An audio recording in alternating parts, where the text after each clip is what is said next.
हम लगातार ये बात बता रहे हैं आपको कि अगर आपको अपनी इंग्लिश इंप्रूव करनी है, अंडरस्टैंडिंग, रीडिंग कॉम्प्रिहेंशन सेक्शन को ठीक करना है, वोकैबुलरी पर ऐसी पकड़ बनानी है, ऐसा कमांड करना है कि आप बार बार भूले नहीं, तो याद रखें कि आपको वर्ड मीनिंग को रटना नहीं है। अगर रटेंगे तो आपको भूलना होगा ही, मतलब भूल ही जाएंगे।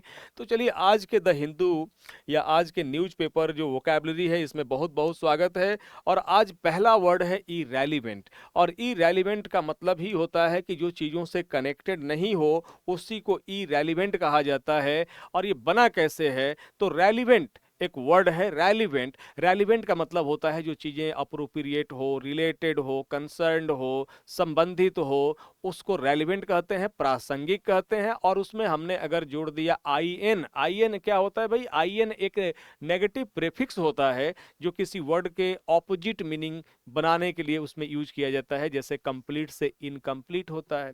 तो पहले, सबसे पहले इरेलीवेंट की बात कर लेते हैं। इरेलीवेंट चीजें जो होंगी, ये होती है जो, जैसे कोई चर्चा चल रही है, कोई प्रसंग चल रहा है और उससे इतर, उससे अलग कोई बात छेड़ दी जाए तो वो इरेलीवेंट हो जाता है, नॉट कनेक्टेड हो जाता है, नॉट इंपॉर्टेंट हो जाता है, not relevant to the matter. असंबंधित कहेंगे, अप्रासंगिक कहेंगे, बेमतलब का जो चीजें होती हैं उसको कहेंगे। जैसे यहाँ पे अगर देखें, his comment about the movie were irrelevant. जैसे यहाँ पे बात चल रही है स्कूल फी की, और उसमें एक बच्चा जो है वो मूवी के बारे में बात करने लगा, बात स्कूल फी की चल रही है, स्कोर कार्ड की चल रही है, और उसमें मूवी की बात आ गई, तो वो इरेलीवेंट मैटर हो गया।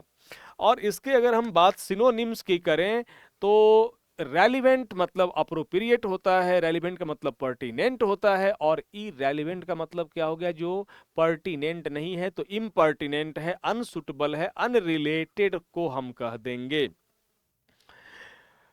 और जानते हैं भाई, आई एन जोड़ के और भी बहुत सारे वर्ड्स आप बना सकते हैं। जैसे अगर आपने पॉसिबल में आई एन जोड़ दिया तो ये मिलता है हमें वर्ड इम्पॉसिबल। अब सवाल ये उठता है कि यहाँ तो हमने इन ऐड किया था, तो यहाँ एम कैसे हो गया?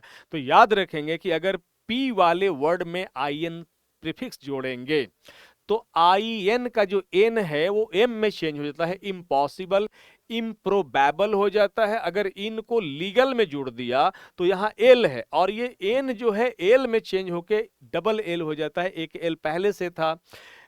इन अ प्लस लाइकली अनलाइकली हो जाता है, इन प्लस कैपेबल इसमें इन ही रहता है, इन प्लस कंप्लीट में भी इन चेंज नहीं होता है, सी वाले में चेंज नहीं होता है।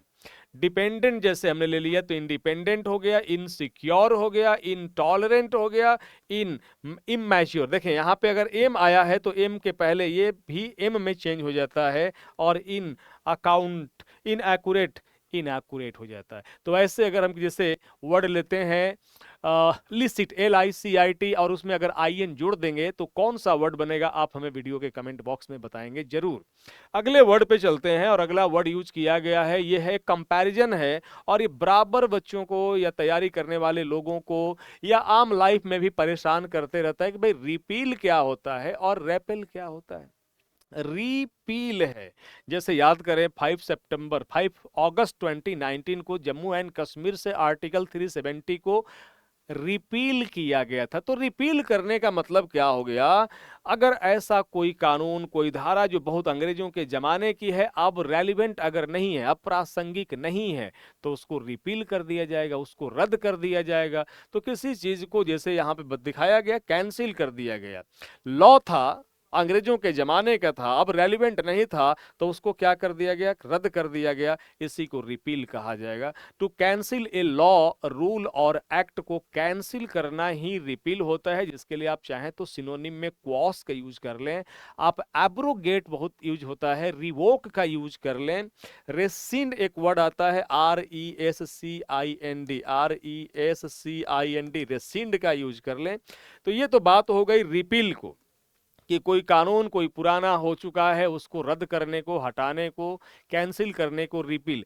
अब बात आ रही है रेपेल क्या होता है? तो रेपेल से ही तो बनता है रिपल्सन। रिपल्सन सबने पढ़ा होगा साइंस में।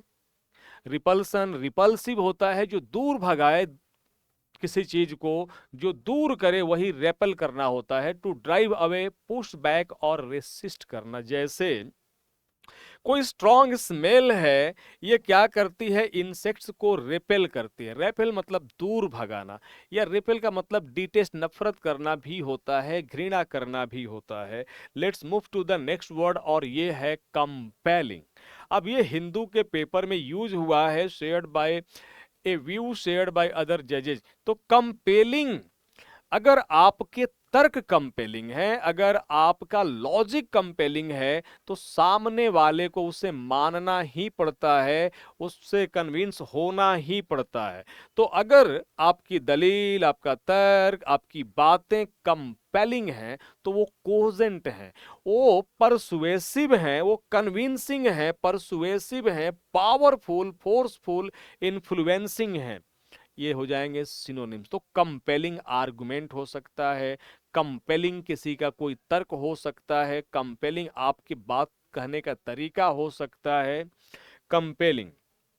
अगला वर्ड, ये भी एक प्रकार का दोनों कंपैरिजन ही है, और यहाँ पे एक्सपेंसिव है और एक्सपेंसिव है। एक्सपेंसिव जो आया हुआ है, ये आया हुआ है एक्सपैंड से। बिजनेस एक्सपैंड करता है, इवन कि थोड़ा बहुत एक्सपेंशन रेल की पटरियों में भी गर्मी बढ़ने पे होती है, इसलिए पटरियों के बीच में थोड़ा सा जहां ज्वाइंट होता है वहां पे स्पेस छोड़ देता है, ताकि बढ़ने, एक्सपेंशन होने के बाद एक दूसरे पे चढ़ नहीं जाए। तो एक्सपेंशन हो गया, विस्तार हो गया। The country has expensive coastline, जैसे कंट्री है और इसका विस्तृत, बहुत व्यापक कोस्ट लाइन है, तटीय रेखा है, तो उसको एक्सपेंसिव कहेंगे। तो एक्सपेंसिव हो गया, विस्तृत हो गया, व्यापक हो गया, वाइड हो गया, वाइड रेंजिंग हो गया, एक्सपेंसिव हो गया। बिजनेस एक्सपैंड करता है, तो ये लिमिटलेस कह सकते हैं, वास्ट कह सकते हैं, वाइड कह सकते हैं, ओपन कह सकते हैं। जैसे कहा सारा आसमान, तो सारा आसमान अगर आप कह रहे हैं तो आप क्या हैं, आप बहुत एक्सपेंसिव हैं। और वही दूसरा वर्ड जो है ये है एक्सपेंसिव, और एक्सपेंसिव बना हुआ है एक्सपेंड से। एक्सपेंसिव आया हुआ है EXPEND, और एक्सपेंड का मतलब अगर नहीं मालूम तो समझ लेंगे, एक्सपेंड का मतलब होता है स्पेंड करना, खर्च करना। तो एक्सपेंड से बना हुआ है, और ये आपका एक्सपैंड से बना हुआ है, और एक्सपेंड का मतलब खर्च करना होता है। जैसे कोई आइटम बहुत महंगा है तो उसको एक्सपेंसिव कहेंगे, जैसे ज्वेलरी, गोल्ड, क्रूड, कच्चा तेल, ये सारी चीजें। अभी जो चीनी का भाव हो गया है वो एक्सपेंसिव हो गया है, बहुत महंगा हो गया है। कॉस्टली कह सकते हैं, अनएफोर्डेबल कह सकते हैं, डियर कह सकते हैं। तो ये सारे वर्ड्स एक्सपेंसिव में हो जाएंगे। तो आज के इस सेशन में एक वर्ड और लेते हैं, और ये वर्ड है रिट्रेंचमेंट। रिट्रेंचमेंट क्या होता है, जैसे कोई कंपनी, ऑर्गेनाइजेशन है, अब उसको थोड़े नुकसान हो रहा है, या पहले जितनी प्रॉफिट नहीं हो रही है। तो पहले जितनी प्रॉफिट नहीं हो रही, तो कंपनी क्या करेगी भाई, अपने जो बहुत जरूरी एम्प्लॉयज नहीं हैं, जो कम जरूरी वाले हैं, उनको हटाएगी, अपने खर्चे पे कंट्रोल करेगी। तो इसी को रिट्रेंचमेंट कहा जाएगा, इसी को कहा जाएगा रिट्रेंचमेंट। का मतलब ही हो गया है reduction in number of employees by an employer. जब कोई एम्प्लॉयर मतलब कोई कंपनी अपने कर्मचारियों की संख्या घटाने लगती है, फाइनेंशियल डिफिकल्टी होने पर, या रीऑर्गेनाइजेशन करती है, तो उसको रिट्रेंचमेंट कहा जाता है। अब रिट्रेंचमेंट होता है तो कई तरह की दिक्कतें भी होंगी। एक तो कंपनी भी अपने अच्छे एम्प्लॉयज को नहीं जाने देना चाहती है, और जिन लोगों की नौकरी चली जाती है उनके साथ तो उनका पूरा परिवार परेशान हो जाता है। तो यही रिट्रेंचमेंट है, खर्चे में कटौती है, रीऑर्गेनाइजेशन है, या अपनी रिस्ट्रक्चरिंग को कहा जाता है। तो हमें आप जरूर बताएंगे कि आपको ये सेशन कैसा लगा। थैंक यू, जय हिंद।